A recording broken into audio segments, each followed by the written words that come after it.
दोस्तों, भारत की बदलती राजनीति पे बातें करना चाहता हूँ। राजनीति हर देश की बदलती है, भारत की भी बदलती है, हमेशा बदलती रहती है।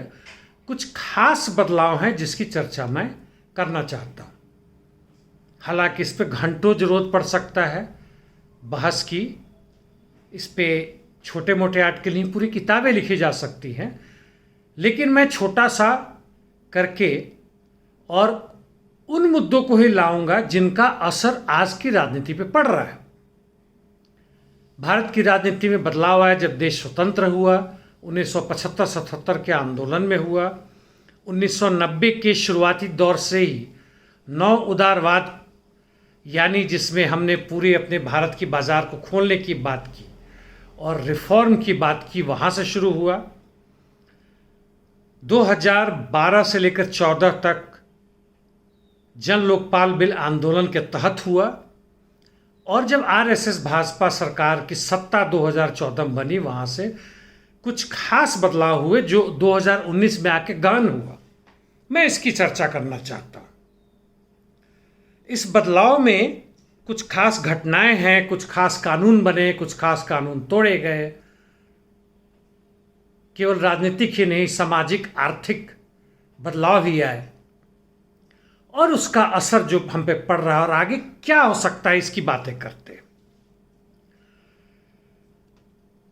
2019 में आते आते तक यह दिखने लग गया था कि भारत में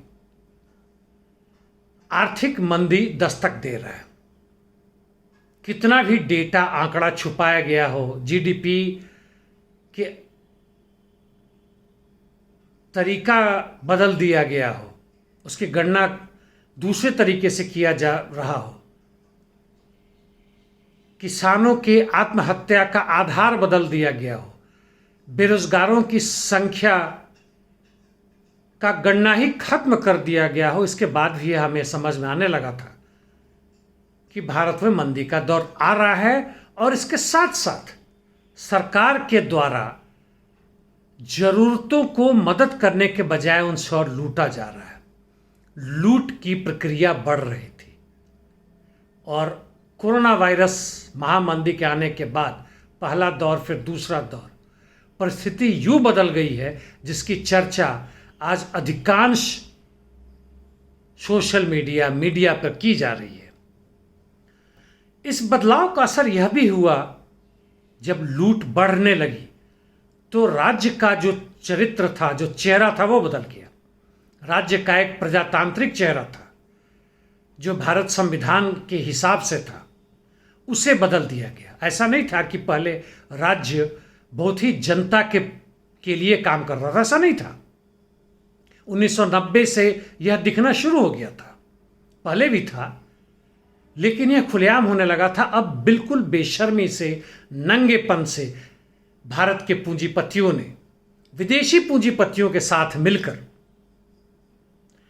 यहाँ के राजनीतिज्ञों की मदद से, यहाँ अपने सलाहकारों की मदद से जो आक्रमण किया आम जनता पर, और बड़े कम समय में जिस ढंग से उसने किया, यह एक खास बदलाव को दिखाता था जो आज हमें दिख रहा है।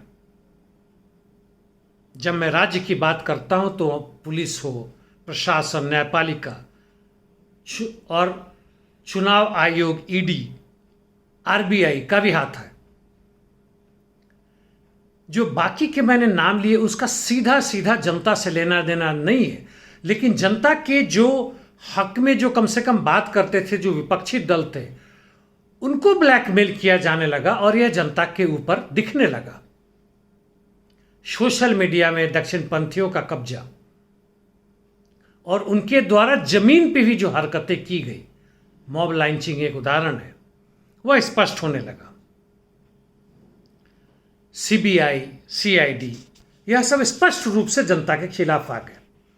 और जो घटनाएं घटी, जो इन्होंने जिस रूप में किया, नोटबंदी, आधार कार्ड, जीएसटी, श्रम कानून, कृषि कानून, सीए, एनआरसी, और जिन्होंने इनका विरोध किया उनके ऊपर सेडेशन की धारा भी लगी, यानी राष्ट्रद्रोह का धारा लगा। इस सरकार की अकर्मण्यता, बेईमानी, आंकड़ा की चोरी, झूठ, यह सब राष्ट्र प्रेम बन गया। इसका विरोध करना राष्ट्रद्रोह बन गया।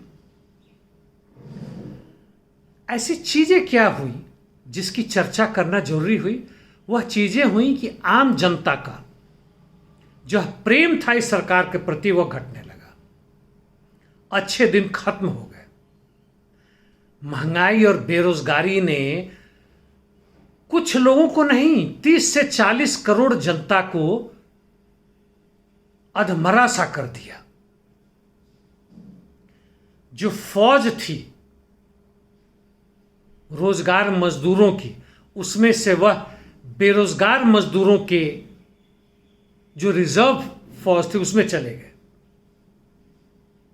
उसमें वो गरीब तक बन गए। उसमें से बहुत सारे लोगों ने नौकरी की आशा छोड़ दी। उन लोगों का आधार ही बदल गया जीने का। लूट खसोट से लेकर किसी भी दल के साथ शामिल होकर उनका झंडा उठाना, उनकी लड़ाई लड़ना, यह उनका आधार बन गया। जहां तक विदेश नीति की बात है वह भी धाराशायी हो गया। जिस ख्वाब में लोग इस सत्ता का समर्थन करते थे कि भारत विश्व गुरु बन चुका है, वह भी खत्म हो गया। खासकर कोरोना वायरस के दूसरे लहर ने,